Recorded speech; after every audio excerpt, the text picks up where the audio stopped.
Pinagani ka to eh. Bro, tirahin mo na yan. Tirahin ko na. Oo, tirahin mo na.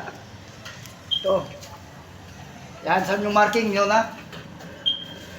Mag-install kami ng double throw, 200 amp mga bro. Kanyang kalakas. Ayan, ayan, oh. Ayan yung setting niya. Ayan na yung body ko, naka-ready na yan, oh. Ganyan Yan, kalakas. yan si Sally. Yan yung playboy dyan sa opisina namin. Lagot na tayo.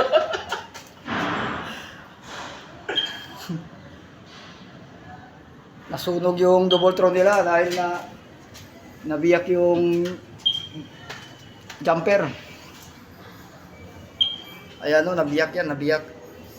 Oh. Kaya pumalo dito sa cover, sumabog. Pero hindi man nasunog yung wire niya.